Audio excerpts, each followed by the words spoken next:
Hello, Laura J. Hamilton here in Phoenix, Arizona. And I yesterday arrived here from Las Vegas, where I had the opportunity to stay in the Venetian on the 32nd floor overlooking Trump Towers. The day before, I was in Orange County, California, and had a fun experience on a sailboat. And all of this I share not in any way to brag, but just to say this is your opportunity right now to say yes to something that scares you, to take a chance, to risk becoming more than you are right now when an opportunity presents itself to you. My opportunity came Friday.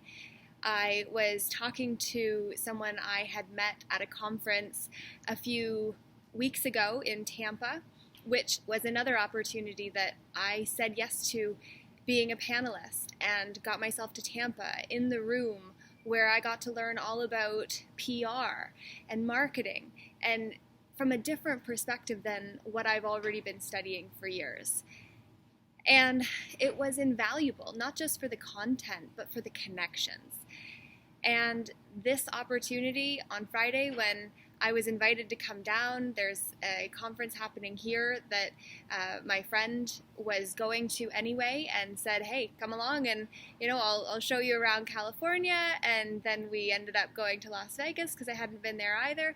And it's been an incredible experience. And it's also brought up a lot of my own stuff. And as for my friend that I came out here to see, because ultimately when you live in your stretch zone, when you get close to your panic zone, the comfort zone is in the very center, and then your stretch zone is outside of it. And the more that you stretch, the bigger your comfort zone expands into.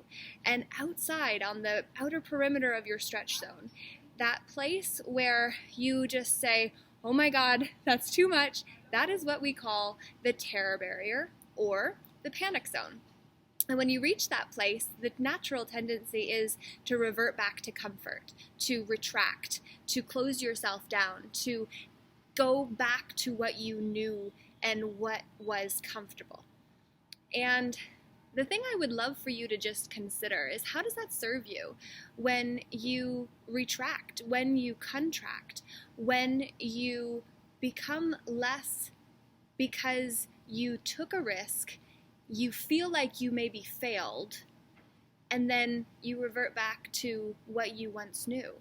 And the thing is, though, when you do take a chance, when you do step out on a limb, when you jump off that cliff and expect your wings to catch you and they don't, and you fall miserably on your face and get bruised and scarred and terrified from your experience, you may not want to do that again.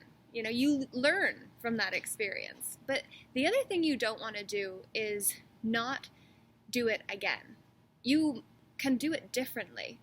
But when something doesn't work out how you would love for it to, dare yourself, challenge yourself to just stick with it. Growth is a process. It is not about the destination. You are here to have an experience of your own evolution.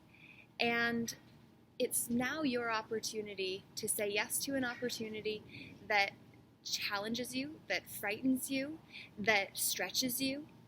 And when you get to that outer barrier of your comfort zone, where the stretch feels like you're going to snap in half and you panic, instead of reverting all the way back to your comfort zone, which comfort is not actually comfortable. That's why we all want to go outside of it, right?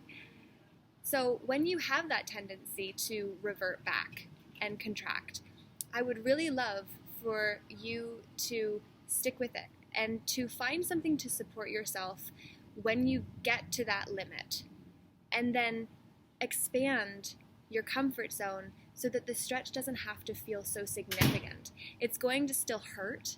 It's still going to feel uncomfortable. but it doesn't need to break you. And certainly you don't want to not try something again because something didn't work out in the first place. There is no such thing as failure.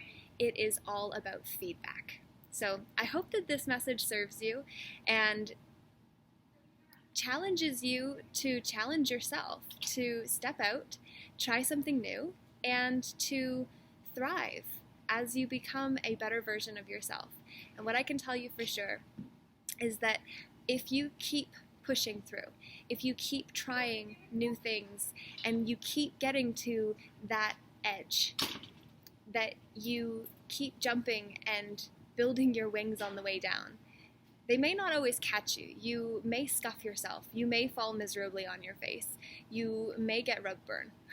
But eventually, your wings will come out and you will see yourself soar.